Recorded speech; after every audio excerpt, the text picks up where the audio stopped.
According to the word of God in John 8:24, Jesus said, "You shall die in your sin if you believe not that I am." Otherwise, if you don't believe in Jesus, if you don't believe that Jesus Christ came and died for your sin, if you don't receive Jesus in your heart and die in your sin, you will spend eternity where?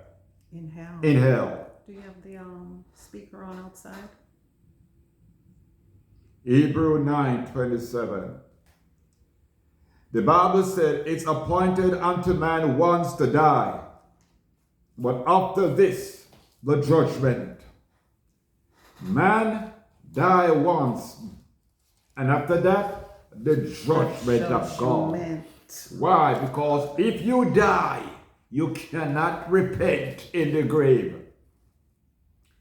If they bury you, I don't care who pray for you.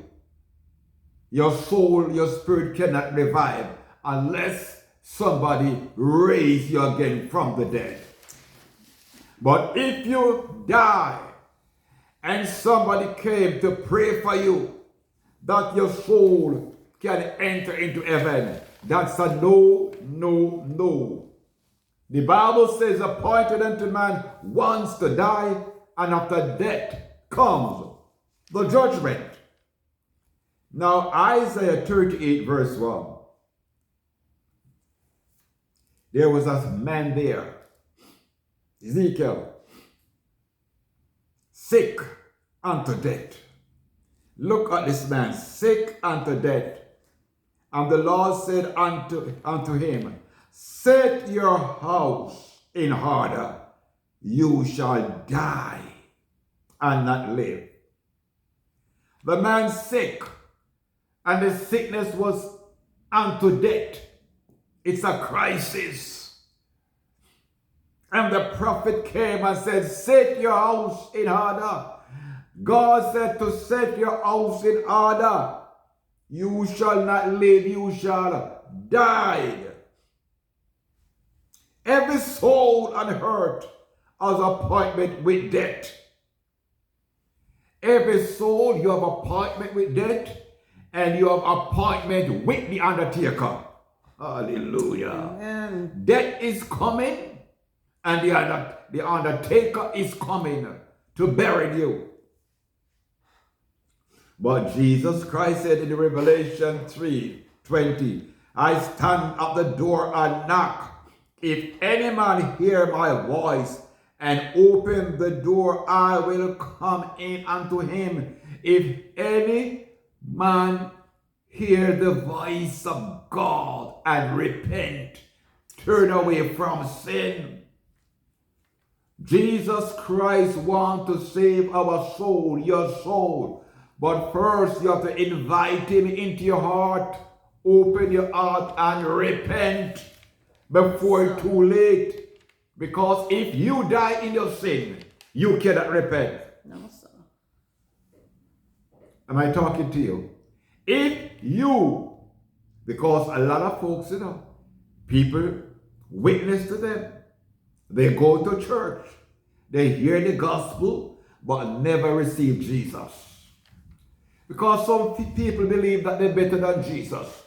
Some folks believe that they don't need salvation. They are okay. Because their good works can save them. Your good works cannot get you into eternity and fellowship with Jesus. It's good to do good and to show kindness. But first you have to invite Jesus Christ into your heart. That's right. If you went to see a friend and you knock at the door and you keep knocking, if your friend don't open the door, you cannot have access. You cannot walk in because the door closed. You have to turn back. So a lot of times Jesus Christ is knocking at your door, but you refuse to open the door and to allow him to come into your heart to live within you. Jesus. Accept Jesus Christ now. Going to church cannot save you. And you have to be careful which church you go, which God you serve, who is your God. Because it's only one way, you know. And Jesus Christ said, I am the way. Yes. One person died for you is Jesus. The only person. And the only person who died is Jesus. Yes. The Bible said Jesus came, right? He died. He was buried. And he rose again.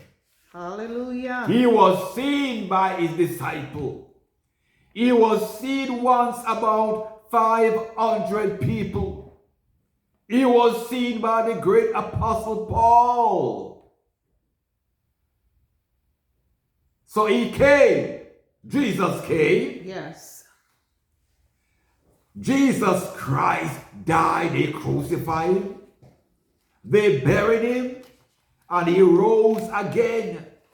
And he was seen by a multitude of people before he ascended up into heaven.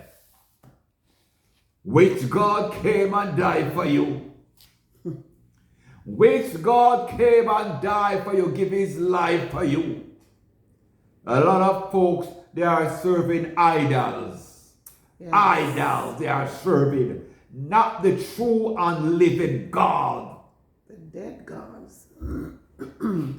The dead ones, the dead gods. A lot of folks are doing that. Serve the what? The dead gods. Wood, stone, all of that. Donkey, cow, horse, bird. Oh yes. Dead gods. You will not, if you die in your sin, if you die and don't repent, you're doomed for life. Because you cannot repent in the grave. I want to rub that into somebody's brain. So some folks, feel they are doing good deeds. Your good deeds cannot save you. Jesus Christ is the only one can save you. He was the only sacrifice. Did you know that you will not die in hell? You will not die in hell. You will live forever. Demon will torment you in hell. Hell is a tormented chamber. And the Bible says hell and death will cast into the lake of fire. The lake of fire is dangerous, Yes. So after you're tormented so long in hell, then the Bible says hell and death now will cast into the lake of fire. Hey, Jesus. Hey, Jesus. Don't go to hell. My beloved, don't go to hell. A lot of folks believe when you die, that's it. They die and they bury you and that's it. You are wrong. You have a soul and you have a spirit and you have a body. Your soul will not die. Your spirit will not die. Only your body die. And they have funeral and they bury you. And people come and eat and drink. And they say good deeds about you too, Even though he was a wicked man. They come said good deeds and sing and have merry. And then you die and you're rotten. And you go back as dust to dust. Yeah. That is your body, not your soul. Your soul is like a memory box. Everything you do record in your soul will not die. God is going to judge you. And when Jesus Christ come back, the second time, the first time, when Jesus come, he's coming back, it will be the rapture of the church. He will coming back for the church. Though the Bible said those who live and alive will caught up to meet him in the air. The Bible says the trumpet of God shall sound, and the dead in Christ, those of you who die in Christ, will arise, will come back out of your grave to meet Jesus Christ in the air. And those of us who are still living will caught up to meet him. We are in the air. So shall we be ever with Jesus. No more sickness, no more pain, no more suffering. The second time when he come back, now he coming to judge of the world and the Antichrist. Don't miss the rapture, you know. Chaos and hurt if you miss the rapture. There's going to be no more Holy Spirit to help you. The church will take you away. The Holy Spirit will lift. And judgment will unhurt. The Antichrist will take over. The mark of the beast, you will receive a mark in your forehead or on your hand, the Bible said. But if you miss the rapture, make no alliance with the devil or the Antichrist. I'm talking about some of your church members who go into church every Sunday and living a dirty life. A lot of people go to church every Sunday, you know. Their life is dirty, filthy, nasty, not clean. Some of them shocking up. They're not living holy, but they go to church and sing, holy, holy, holy, Lord God Almighty. If you miss the rapture, church goer, don't take the mark of the beast. Because if you take the mark of the beast, the devil put the seal mark on you, you cannot repent. If they want to kill you, let them kill you. If they want to, because they're going to come for your children, you left your children left behind. And say, if you don't receive the mark, we're going to kill your children. We're going to cut off one of their hand. Their foot, they're going to pluck out the eyes. Let them pluck out the eyes. Let them kill them. If you repent at that time, you know, and they kill you, you will enter heaven. But if you receive the mark of the beast, you're doomed for eternity. Because Satan put his seal mark on you and you cannot repent again. If you miss the rapture, don't take the mark of the beast. If you miss the rapture, let them kill you. Die for hungry.